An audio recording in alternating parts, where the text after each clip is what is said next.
하박국 2장 1절에서 4절까지 한 절씩 교독하겠습니다. 내가 내 파수하는 곳에 서며 성루에 서리라. 그가 내게 무엇이라 말씀하실는지 기다리고 바라보며 나의 질문에 대하여 어떻게 대답하실는지 보리라 하였더니,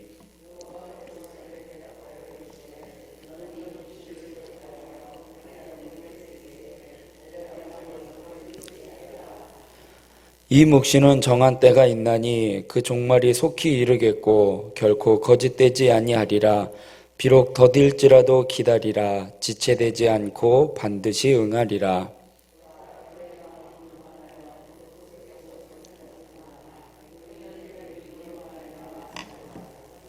아멘. 한 번 더 기도하겠습니다. 사랑의 하나님, 6월 한 달을 맞이하며 첫날 첫 시간 하나님 앞에 나와 예배로 한 달을 또 하루를 시작하게 하여 주시니 감사합니다.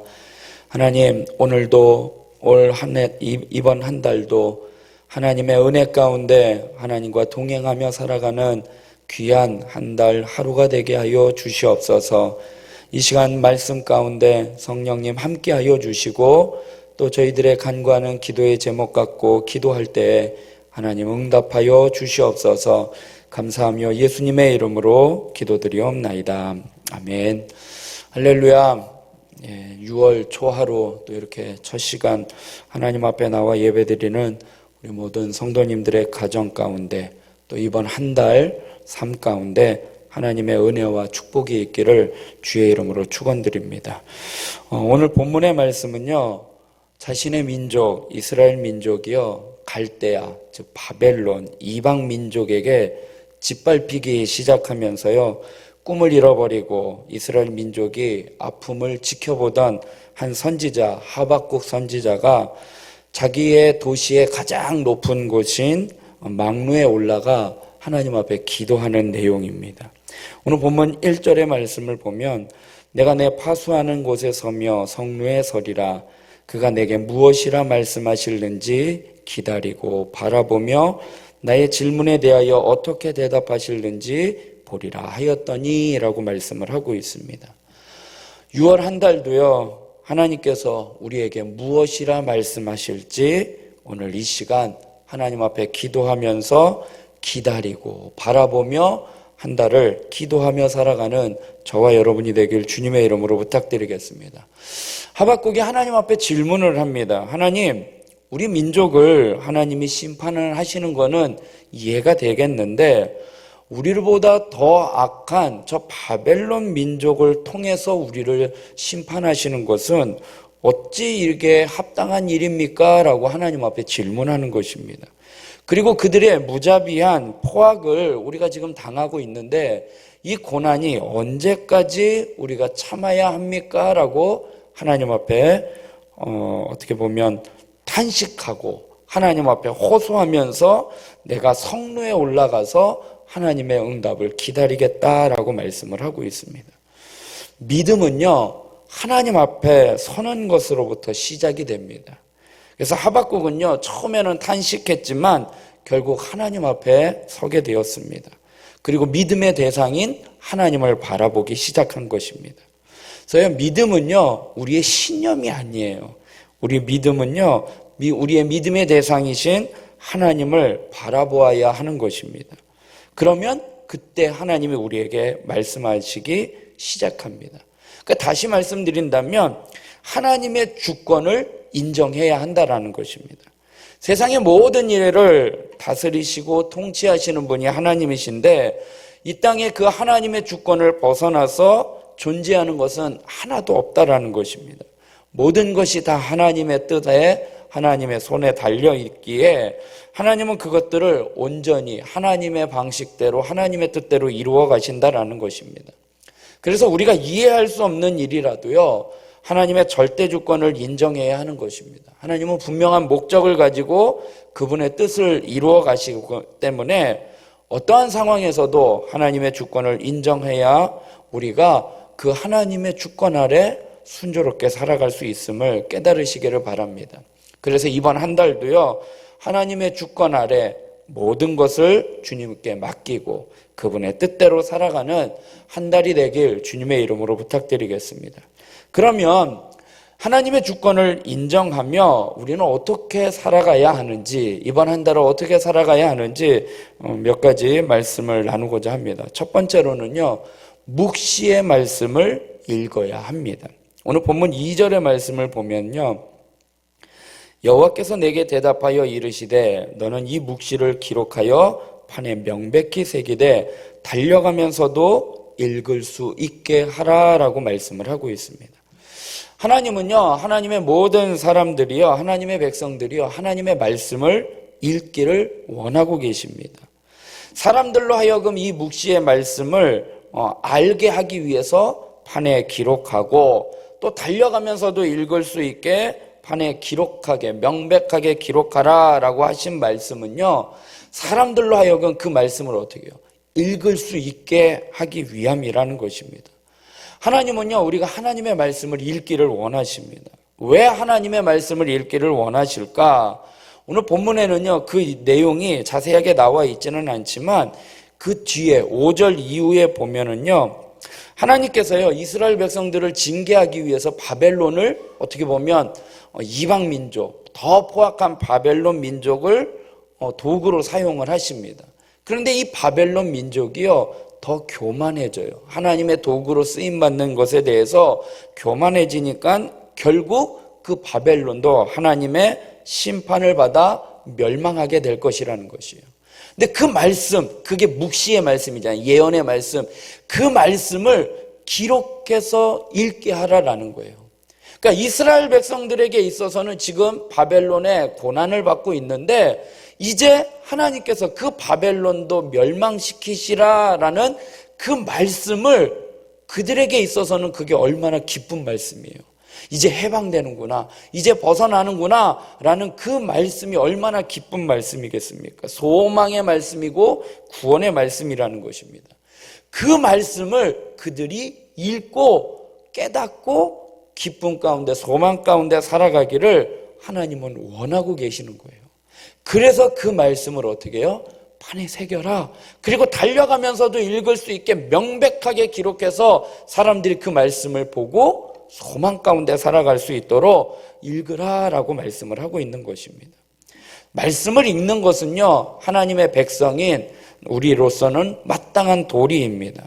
근데 특별한 이유가 뭐냐? 하나님은요, 그 말씀을 통해서 진리에 이르기를 원하고 구원에 이르기를 원하기 때문입니다. 하나님의 말씀은 진리입니다. 하나님의 말씀을 읽을 때 우리가 바른 인생의 길을 갈 수가 있습니다. 또한 하나님의 말씀 안에서 우리는 참된 구원의 길을 발견할 수 있고 참된 구원의 길로 나아갈 수 있는 것입니다. 그렇기 때문에 하나님은요, 말씀을 읽으라라고 말씀을 하고 있는 것입니다. 이번 한 달을 시작하면서 우리가 어떻게 살아가야 할지, 우리가 어떤 길로 가야 할지 그 길을 인도해 주시는 것이 하나님의 말씀이라는 거예요. 주의 말씀은 내 발의 등이요 내 길의 빛이니이다. 그 말씀이 우리를 인도해 주시기에 그것을 읽을 때 하나님의 뜻을 바로 헤아릴 수 있으며 우리의 영적 어두움, 심판의 자리에서 나와 빛의 자리, 구원의 자리에 굳게 설 수 있기 때문입니다. 사랑하는 성도 여러분, 오늘 하루도 또한 이번 한 달도 하나님의 말씀을 읽기를 주의 이름으로 축원드리겠습니다. 두 번째로는요, 그 말씀을 읽은 말씀의 성취를 기다리라라고 말씀을 하고 있습니다. 3절의 말씀을 보면 이 묵시는 정한 때가 있나니 그 종말이 속히 이르겠고 결코 거짓되지 아니하리라. 비록 더딜지라도 기다리라. 지체되지 않고 반드시 응하리라 말씀을 하고 있습니다. 온 우주를 다스리시는 하나님께서요, 그냥 아무런 계획 없이 그냥 그때그때 생각날 때마다 그냥 일을 하시는 분이 아니시라는 것입니다. 하나님은요, 하나님의 시간표에 따라, 하나님의 계획에 따라 일을 행하십니다. 우리가 볼 때는요, 우연인 것 같고, 또한 세상의 일들이 갑자기 일어나는 것 같이 보일 때도 있지만, 하나님은 갑작스럽게 일을 하시는 분이 아니라 모든 것이 하나님의 계획 가운데 일어나는 것입니다. 그래서 하나님의 일하시면은요, 정한 때가 있어요. 그래서 그 때를 어떻게 해요? 기다리라라고 말씀을 하고 있는 것입니다. 근데 우리는요, 조급증이 있어요. 급해요. 또 더군다나 한국 사람들은 이 빨리빨리라는 이 조급증이 있다 보니까 하나님의 말씀이 오래도록 성취되지 않는 것 같으면 하나님의 말씀을 어떻게 해요? 거짓말로 생각하게 되고 하나님이 안 계신 것 같고 지체되는 것처럼 보여서 어떻게 해요? 그 믿음의 길에서 떠나기도 한다라는 것입니다. 그러나 하나님은요, 정하신 때에 반드시 응답하신다라고 말씀을 하고 있습니다. 그래서 우리는 이것에 대해서요, 확실한 믿음을 가져야 하는 것입니다. 하나의 예를 들어볼까요? 지금 시간이 5시 18분인데 하나님의 역사가 7시에 이루어진다라고 생각을 해봅시다. 그러면 시간으로 이야기했지 이것이 며칠이 될 수도 있고요, 몇 년이 될 수도 있어요. 우리는 알지를 못해요. 근데 하나님의 입장에서 지금 5시 18분인데 7시에 이루어진다라고 생각할 때 6시 반쯤 되면 우리는 어떻게 하느냐? 조급증에 걸려요. 지금 5시 19분이니까 1시간이 더 걸려요. 1시간 동안 기도해보고 뭐 이렇게 하는데 시간이 걸리죠. 6시 반쯤 되면 조급하고 초조해집니다. 그리고 슬슬 믿음이 어떻게 해요? 의심으로 바뀝니다. 하나님이 안 계신 건가? 하나님이 뭐 이걸 안 들어주시는 건가? 딴 생각을 하게 됩니다. 그리고 결국 어떻게 해요? 6시 50분쯤 돼서 내가 생각했던 것, 이렇게 하면 되겠지, 하나님 안 들어주시는구나, 이렇게 해야지 되겠구나 하고 딴짓을 하게 되는 거죠. 그러면 결국 7시에 하나님의 역사는 이루어지지 않는다는 것이죠. 그런데 똑같은 상황에서 6시 반부터 초조하고 조급해집니다. 딴 생각이 듭니다. 그런데 하나님의 말씀을 신뢰하고 반드시 응답되는 것을 믿고 6시 30분에 어떻게 합니까? 하나님의 주권을 인정하고 하나님 앞에 맡기고 하나님의 뜻대로 되기를 결단해버리면 하나님은 어떻게 하시는 줄 아세요? 6시 40분이나 50분에 그 뜻을 이루어 주신다라는 거예요. 문제는 뭐냐? 기다리지 못했기 때문이라는 거예요. 하나님은 반드시 응답해 주셔요. 그런데 우리가 그것을 기다리지 못하니까 내 입장에서는요, 기다렸다라고 생각을 할 수 있다라는 것입니다. 우리가 하나님의 때를 신뢰하고 기다리면 되는 것입니다. 결코 응답되지 않는 일은 없다라는 것입니다. 거듭되지 아니하고 더딘 것 같아도 지체되지 아니하고 반드시 응답한다라고 말씀을 하고 계십니다. 사랑하는 성도 여러분, 이번 한 달도 하나님 앞에 모든 것을 내어 맡기고 그분의 성취를 기다리는 그러한 삶이 되길 주님의 이름으로 부탁드리겠습니다. 끝으로 하나님의 말씀을요, 믿음으로 살아야 하는 것입니다. 오늘 본문 4절의 말씀을 보면 보라 그의 마음은 교만하며 그 속에서 정직하지 못하나 의인은 그의 믿음으로 말미암아 살리라 라고 말씀을 하고 있습니다. 사도 바울은요, 로마서에서 이 말씀을 인용을 합니다. 복음에는 하나님의 의가 나타나서 믿음으로 믿음에 이르게 하나니 기록된 바 오직 의인은 믿음으로 말미암아 살리라 함과 같으니라 라고 말씀을 하고 있습니다. 사도 바울은요, 이 말씀을 인용을 하면서 이신득의에 대해서 이야기를 해요. 믿음으로 말미암아 의롭게 된다라는 그 교리를 강조하는 구절로 사용을 합니다. 근데 오늘 하박국의 말씀은요, 이신득의 믿음으로 말미암아 의롭게 된다라는 그런 의미가 아니라 의인의 삶의 방식에 대해서 이야기를 하고 있는 것입니다. 어떠한 형편과 어떠한 상황 속에서 믿음으로 살아가는 그 의인의 삶의 방식을 이야기를 하고 있는 것입니다. 의인의 삶의 특징은요, 하나님의 말씀을 그대로 이루어질 줄 믿고 사는 것입니다. 우리가 보통 흔히 의인하고 이렇게 이야기를 하면 그 사람의 행동, 그 사람의 말, 그런 것이 의롭고 완전한 자라고 생각을 합니다. 그러나 행위만으로 볼 때 의인은 없다라는 것이죠. 성경에 의인은 없나니 하나도 없다라고요. 그러니까 행위로 봤을 때는 의인은 아무도 없다라는 것입니다. 그렇기 때문에 성경에서 말하는 의인이라는 것은 행위로 말하는 것이 아니라 성경의 말씀은 하나님의 말씀을 듣고 믿고 그대로 행하는 자를 의인이다라고 말씀을 하고 있는 것입니다. 하나님의 말씀을 믿음으로, 그 믿음을 근거해서 그렇게 살아가는 사람을 의인이라고 하는 것이죠. 아브라함이 하나님 앞에 의롭게 된 것은요, 그가 잘 어떤 행위를 했기 때문이 아니라 그가 하나님의 말씀을 근거해서 믿음으로 순종하는 삶을 살았기 때문에 그가 의인이다라고 하나님 앞에 인정받은 것입니다. 갈 바를 알지 못하고 가나안 땅을 떠났고 하나님이 아들을 바치라 했을 때 아들을 바치려고 했던 그 순종의 모습을 통해서 하나님은 그를 의인이라고 말씀하신 것입니다. 참된 의인은요, 믿음을 따라 사는 사람입니다. 하나님의 말씀에 자신의 모든 것을 걸고 하나님의 말씀에 순종하는 삶을 사는 것입니다. 근데 말씀을 순종하는 데에는요, 고생이 있고 희생이 있을 수도 있습니다. 뼈를 깎는 아픔이 있을 수도 있고 목숨을 담보로 해야 하는 극심한 위험과 고난이 따르기도 하는 것입니다. 그러나 이 모든 것을 감수하고 하나님 앞에 믿음으로 행하는 자, 그가 바로 하나님께서 의인이다라고 말씀을 해주십니다. 히브리서 11장 6절에 믿음이 없이는 하나님을 기쁘시게 하지 못하나니 하나님께 나아가는 자는 반드시 그가 계신 것과 또한 그가 자기를 찾는 자들에게 상 주시는 이심을 믿어야 할지니라 라고 말씀을 하고 계십니다. 하박국은요, 하나님의 응답이 있기 전에 무척이나 불안하고 초조하고 두려웠을 것입니다. 그러나 그러한 상황 속에서도 다시금 사명의 파수대, 믿음의 성루에 올라가서 선하시고 의로우시고 신실하신 그 하나님의 응답을 기다렸습니다. 그가 처한 현실에서 자신이 취할 수 있는 가장 지혜로운 태도이고 적극적인 태도라고 생각해서 그가 믿음으로 성루에 올라가서 하나님의 응답을 내가 기다리고 바라보겠다라고 말씀을 하고 있는 것입니다.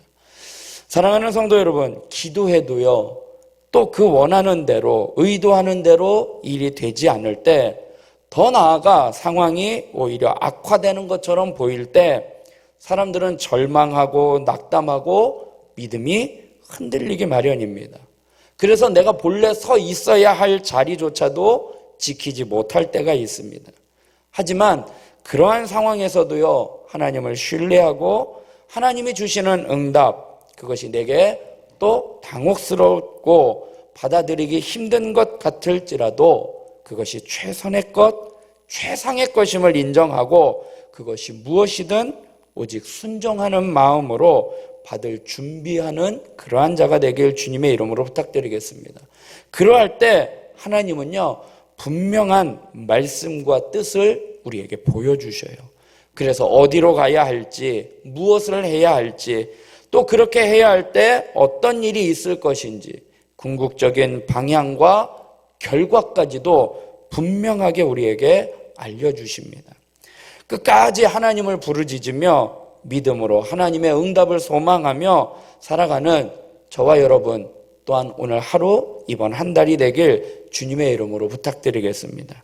오늘 제목이 더딜지라도 기다리라 반드시 응하리라 라는 말씀입니다. 제가 한번 선창을 하면 여러분들 후창을 해주세요. 제가 더딜지라도 그러면 여러분들은 기다리라. 반드시 응한다 라고 말씀을 해주시면 감사하겠습니다. 한번 해보겠습니다. 더딜지라도 반드시 아멘. 그러한 한 달이 되길 주님의 이름으로 축원드리겠습니다. 기도하겠습니다.